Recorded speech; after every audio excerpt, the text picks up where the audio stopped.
Assalamualaikum, hai adik-adik semua. Kita kembali lagi bersama channel Catatan Kelas.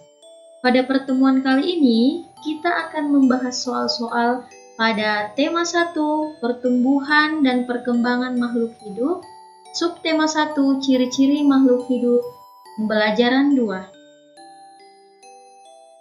Nah, adik-adik, amatilah teks dan jawablah pertanyaan-pertanyaan berikut ini untuk memahami ciri-ciri makhluk hidup lebih lengkap. Di sini kita akan mencari informasi tentang yang pertama, apakah nama alat pernapasan pada tumbuhan? Dan yang kedua, apa lagi alat pernapasan pada hewan selain insang pada ikan? Bagian A.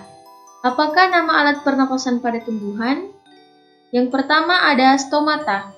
Stomata atau mulut daun menjadi awal mula respirasi pada tumbuhan, di mana terjadi pertukaran oksigen dan karbon dioksida.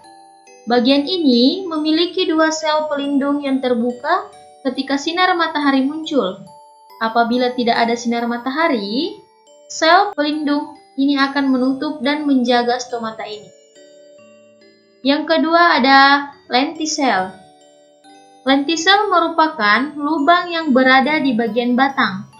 Organ ini muncul akibat pengelupasan kambium, parenkim, dan lapisan gabus di bagian tersebut. Fungsi lentisel adalah mengatur keluar masuknya udara pada tumbuhan yang melewati lapisan gabus. Biasanya, lentisel umum ditemukan pada tumbuhan dengan tipe monokotil atau dikotil. Yang ketiga ada rambut akar. Ada juga bagian akar yang bekerja sebagai alat pernapasan, yaitu rambut akar. Meskipun letaknya berada di dalam tanah, rambut akar ini mampu menghisap air dan zat hara yang menjadi sumber energi pada tumbuhan. Air dan zat hara ini kemudian disalurkan ke bagian-bagian tumbuhan lainnya. Selain itu, rambut akar ini juga menyerap oksigen yang terdapat pada pori-pori tanah. Bagian B. Apalagi alat pernapasan pada hewan selain insang pada ikan? Selain dari insang, ada beberapa alat pernapasan pada hewan. Yang pertama, kulit. Jadi, kulit pada cacing tanah akan menyerap oksigen dan gas hasil respirasi berupa gas karbon dioksida dikeluarkan kembali melalui permukaan kulit. Yang kedua ada paru-paru. Selain dari manusia, burung juga bernapas menggunakan paru-paru yang masuk melalui lubang hidung hingga ke paru-paru. Dan yang terakhir adalah trakea. Alat pernapasan pada hewan seperti serangga adalah trakea.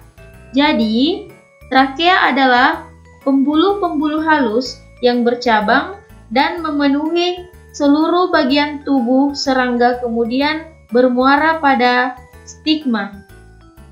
Nah, adik-adik, marilah kita mengisi tabel dengan nama hewan sesuai kelompok yang benar.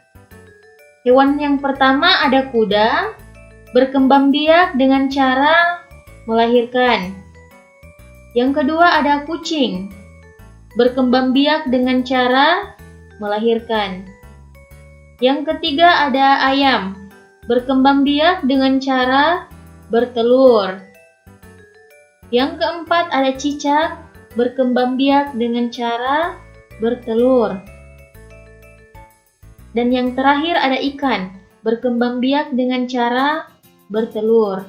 Nah, itulah tadi contoh hewan sesuai cara perkembangbiakannya masing-masing.